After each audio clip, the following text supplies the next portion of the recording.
니고데모라는 사람이 학자입니다. 율법 학자죠. 그분이 예수님을 찾아왔어요. 찾아와서 물어본 말이 있습니다.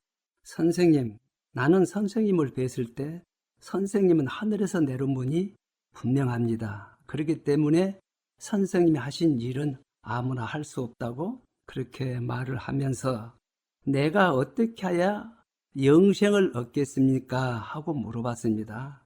그때 예수님이 대답을 하셨어요. 네가 거듭나야 하겠다. 이런 말을 했습니다.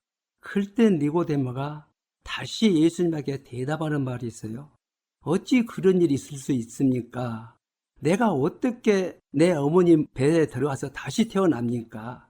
이렇게 대답을 했습니다. 예수님이 12 제자들에게 항상 물어본 말씀이 있어서요. 내가 너희들에게 전한 말을 너희들이 깨달았냐고 계속해서 물어봤습니다. 그러나 이 제자들은 깨닫지를 못했습니다. 왜 깨닫지를 못했을까? 예수님이 하신 말씀은 보이지 않는 세계 영적 말씀을 하신 것입니다. 영적 말씀을 가르쳐 줬는데 율법 학자인 니고데모도 예수님을 따라다녔던 제자들도 영의 말을 육의 귀로 들었기 때문에 깨닫지를 못한 것입니다. 육신으로 말을 들었기 때문에 그 말을 전혀 이해를 못했어요. 그 유대인들도 이해를 못했고 제사장들도 이해를 못했고 율법 학자들도 이해를 못했던 것입니다. 그래서 예수님을 귀신 들린 자라고 그렇게까지도 표현했지요. 그러면 오늘 우리들을 한번 돌이켜 봐야 됩니다. 지금은 계시록 시대입니다. 지금은 은혜 복음 시대가 마감이 되고 계시록의 시대인데 계시록은 다시 전할 복음의 시대입니다. 보이지 않는 세계를 먼저 여는 것입니다. 영적 세계요. 영적 세계는 무엇이냐면 우리 마음 안에가 있다는 것입니다. 우리는 생각을 통해서 우리가 움직여지는 것입니다.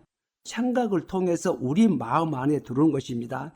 그러면 우리 마음에 들어오게 되면 내가 계획이 딱 세워지는 것이에요. 그러면 우리가 마음 먹는 대로 실천은 옮겨지죠.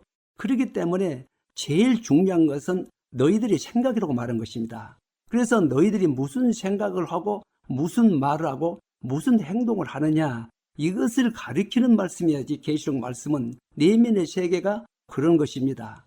이 내면의 세계를 우리가 활짝 열어보게 되면 그 안에는 하나님의 말씀도 들어있고 그동안 감췄던 비밀이 드러났는데 사단의 세계입니다. 이 사단의 세계가 들통이 난 것입니다. 2000년의 예수 믿어 구원의 시대는 예수를 믿으면 구원을 받고 예수를 믿지 않으면 지옥으로 떨어지기 때문에 사탄의 세계가 감춰져 있어요. 드러나지 않았어요. 왜냐하면 예수를 영접하면 구원이 되는 것이고 예수를 영접하지 않으면 지옥으로 떨어지기 때문에 사탄을 알아야 필요가 없지요. 그러나 계시록 시대는 그것이 아닙니다. 계시록 시대는 영적 세계예요. 영의 세계가 열려야 됩니다. 내 안에가 교회가 이루어지는데 그것이 7교회라고 하는 것입니다. 7교회 안에가 영적 세계가 들어있어요. 하나님의 세계를 알려면 7교회를 우리가 알아야 되는 것입니다. 7교회를 알아야 하나님의 말씀의 세계를 알 수가 있고 하나님의 비밀의 세계를 알 수가 있는데 7교회를 가리켜서 말씀하시기를 또 다른 보혜사 진리의 성령 하나님, 이 진리의 성령 하나님은 하나님의 영인 것입니다. 그렇기 때문에 진리의 성령 하나님이 한 교회도 빠짐없이 기록한 말씀이 있는데 귀 있는 자는 성령이 교회들에게 하신 말씀을 들으라고 기록이 되어 있는 것입니다. 이 성령님이 진리의 성령 하나님이시고 이 성령 하나님이 기름 부음이 되는 것입니다. 진리의 성령 하나님이 내 안에 들어오시게 되면 이 성경 66분이 다 열리게 되고 하나님의 세계를 알 수가 있는 것이고 사탄의 세계가 알 수가 있는 것입니다. 사탄의 세계가 들통나는 것이죠. 그래서 이 마지막 때는 반드시 진리의 성령 하나님을 모셔야 된다. 이것을 강조하고 있는 것입니다. 예수님이 열전의 비유를 말씀하신 것입니다. 열전의 비유는 우리가 반드시 드려야 할 말씀입니다. 예수님이 마지막 때 일어난 일을 비유로 말씀하신 거예요. 열처녀가 다 예수님의 재림을 기다리고 있었습니다. 그런데 5처녀가 탈락이 됐지요. 5처녀가 등을 가지고 있었습니다. 이 5처녀는 성경에서 기록하기를 미루는 처녀라고 그랬지, 이 처녀들은 실제로 전부 다 직분을 받은 사람들이에요. 교회 생활을 잘했던 사람들입니다. 목사도 하고 장로도 하고 권사도 하고 집사도 하고 교회에서 충성 봉사하고 능력도 받아서 귀신도 쫓아내고 병도 고치고 그런 사람들이요. 그런데 지금 계시록 시대에 넘어왔는데 기름 준비를 못했지 않습니까? 또 다른 보혜사 진리의 성령 하나님을 모시지 못했다는 것입니다. 계시록에 관심이 없었어요. 예수 믿어 구원만 가지고 자꾸만 주장을 했지 시대가 바뀐지를 몰랐다는 것입니다. 계시록 시대에는 계시록의 법을 알아야 되는데 계시록의 법을 알지 못하고 예수 믿어 구원만 가지고 주장했기 때문에 이들은 예수님이 오실 때 예수님을 영접하지 못했던 것입니다. 세마포 있는 법을 알지 못했던 것입니다. 계시록의 법을 알지 못했다는 것입니다. 그래서 몸과 마음을 깨끗하지 못했기 때문에 탈락이 된 것입니다. 그것을 예수님이 비유로 말씀하신 것입니다. 왜 이런 현상이 일어났을까? 왜 계시록의 시대가 왔는데도 시대를 분별하지 못하고 계속해서 예수 믿어 구원만 주장했을까? 계시록 13장 1절의 말씀과 2절의 말씀을 보게 되면 이 해답이 여기에 있는 것입니다. 바다에서 한 짐승이 올라왔지요. 그 짐승의 머리가 7이라고 했습니다. 우리는 7이라는 숫자에 한번 우리는 생각해 봐야 됩니다. 왜 머리가 하나여야 되는데 왜 7이었을까? 그런데 7에는 참남된 이름들이 있다고 그랬습니다. 우리가 잘 한번 생각해 봐요. 하나님의 교회는 7교회입니다. 우리가 지금 내면에서 일어나죠. 7교회가. 여기 머리가 7이라고 했습니다. 이 7은 교회, 7교회죠. 7교회에 하나씩 들어간다는 것입니다. 계시록 13장 마지막 절 보게 되면 짐승의 이름이 나옵니다. 그 이름이 사람의 숫자라고 그랬습니다. 바로 사람의 이름이에요. 그 666을 받은 자가 이 짐승인데 이 짐승의 말을 듣는 사람들이 지옥으로 떨어졌다는 이야기입니다. 이 짐승은 구원받지 못한 목사들을 가리키는 것입니다. 요즘 사단이 신학교를 세웠다고 했습니다. 신학교는 하나님하고 상관이 없다고 했습니다. 왜 상관이 없을까? 하나님은 성령을 받은 자를 통해서 하나님이 이룬 것입니다. 성령을 받은 자들이 예배를 인도하고 말씀을 전파하고 전도를 하는 것입니다. 성령을 받은 자들을 통해서 하나님을 이루는 것이지 신학교에 나와서 목사를 통해서 일하는 것이 아니라는 겁니다. 우리가 이것을 분명히 깨달아야 돼요. 12사도들이 반드시 신학교를 나와서 썼다고 하면 신학교를 나와야 되겠죠. 12제자들이 신학교 나오지 않았지 않습니까?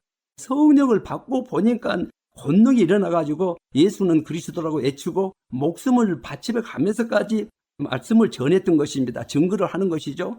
그래서 성령을 받은 자들이 말씀을 전해야 되고 지금도 역시 진리의 성령 하나님을 모신 자들이 계시록의 말씀을 선포하고 있는 것입니다. 이와 같은 것이요. 그런데 요즘은 어떻게 됐어요? 신학교 가서 목사의 직함을 받은 사람들이 교회를 세우고 예배를 인도하는 것입니다. 그들이 말은 우리가 구원받았으니까 이 땅에서 성공을 해야 된다고 전해주고 있지 않습니까? 이 말씀을 어떤 지식으로 이렇게 전해주고 육체에다 감동을 주게 만들고 이런 짓들을 한다 이 말이요. 성도들은 이 세상에 살아가기 때문에 이 세상에서 잘 살고 싶은 것이 사람의 마음이 되는 것이요. 그렇기 때문에 이 사단은 그런 마음을 이용해가지고 거짓 목사, 사단 목사 속에 들어가지고 우리는 구원받았으니까 우리가 이 세상에서 잘 살아야 되고 성공해야 되지 않겠느냐. 이 말을 주일마다 퍼뜨리게 되면 하나님의 성령을 받은 자라도 처음에는 좀 거부감을 느끼나 이 말을 주일마다 계속 듣게 되면 하나의 자녀도 미혹에 걸려가지고 결국 지옥으로 떨어진다는 것입니다. 이 마지막 때는 절대적으로 이 세상 부귀영화를 외치는 목사의 말을 들어서는 안 된다. 이 성경을 이야기거리로 전해주는 그 목사의 말을 들어서는 안 된다. 이 시대에 구약을 끌어들여가지고 구약에 복받은 사람들 이야기를 하게 되면 사탄의 소리이기 때문에 우리가 들어서는 안 된다. 바로 이런 것을 가르쳐 주는 것입니다. 사탄은 속이는 자요. 사탄은 거짓말장이고 사탄은 모방하는 자요. 사탄은 하나의 말씀을 왜곡시켜서 자기 말로 만드는 것입니다. 이 세상은 사탄이 지고 있는 것입니다. 사탄의 세상이요. 우리가 이 사탄의 세상에 살고 있기 때문에 사탄은 이것을 노리는 것입니다. 사탄이 우리 육체를 지고 있는 것입니다. 그래서 우리들도 이 세상을 살아갈 때 육신의 생각을 하면 사탄을 따라가는 것이다. 이것을 계시록 말씀으로 아는 것입니다. 그래서 우리는 영과 육이 함께 있기 때문에 하나님의 말씀과 사탄이 주는 사탄의 죄악하고 함께 살고 있다는 것입니다. 우리가 우리 자신을 이 말씀으로 돌아게 보면 내 생각이 육신의 생각이면 사탄을 따라가게 되는 것입니다. 예배 드리는 것은 상관이 없다고 수없이 말씀을 했었습니다. 우리가 예배를 통해서 하나님의 말씀을 들었으면 이 말씀대로 우리가 생활할 때 실천에 옮겨야 되는 것입니다. 육신의 생각은 이 사망이구나, 사탄을 따라가는 것이나, 그래서 이것을 몰아내는 것입니다. 그리고 우리 마음 안에 항상 하나님의 생각, 정직한 생각, 정직한 말, 정직한 행동, 이렇게 하게 되면 이것이 빛이 돼서 사탄을 이긴다는 것입니다. 이것을 가르쳐 주시는 것입니다. 그래서 우리가 7교회를 잘 읽고 7교회에서 전하는 말씀을 우리가 매일같이 읽고 듣고 우리가 이 세상에서 살아갈 때 그것을 실천에 옮겨주는 것입니다. 사도행전을 보게 되면 세마포 있는 법이 거기에 나와 있어요. 옳은 행실하겠습니다. 옳은 행실. 옳은 행실은 정직하게 생각하고 정직하게 말하고 정직하게 행동하는 것이 옳은 행실이 되는 것입니다. 옳은 행실을 했을 때 세마포를 입는다는 것이죠. 오늘 이 말씀을 보게 되면 사탄의 주정자 7머리가 가지고 있는 자들이 교회에 들어와서 하나님의 자녀들을 정신세대를 노략질해서 자꾸만 이 세상으로 끌어가게 만들고 죄짓는 생각으로 그 마음을 향하게 만든다. 죄짓는 생각은 이 세상으로 향하는 것이기 때문에 우리는 이런 생각이 들게 되면 사탄의 주정자 666을 들어서 우리에게 그런 생각을 주기 때문에 우리는 하나님의 말씀으로 이것을 몰아내야 된다. 7개의 말씀으로 이것을 몰아낸다. 이것을 말씀하신 것입니다. 이 마지막 때는 거의 다 하나님의 성도들이 영과 싸워서 졌다겠습니다. 달콤한 말을 계속 듣기 때문에 그것이 맞다고 따르게 때문에 진 것입니다. 그래서 진리의 성령 하나님이 반드시 마지막 때는 필요한 것입니다. 진리의 성령 하나님이 오시게 되면 7교회의 비밀을 가르쳐 주시고 7교회의 비밀로 우리가 신앙생활하게 되면 승리하는 것이고 그 끝은 세마포를 입어서 우리가 첫째 부활에 참여하게 되는 것입니다. 오늘 또 이 계시록의 말씀, 계시록 13장 1절로 2절의 말씀을 보니까 속이는 자가 우리 속에 들어와 가지고 우리 영혼을 노략질하나 우리는 계시록에 기록된 7교회의 말씀으로 우리가 이것을 쫓아내고 이겼을 때 우리는 첫째 부활에 참여한다는 것을 진리의 성령 하나님께서 가르쳐 주시는 것입니다.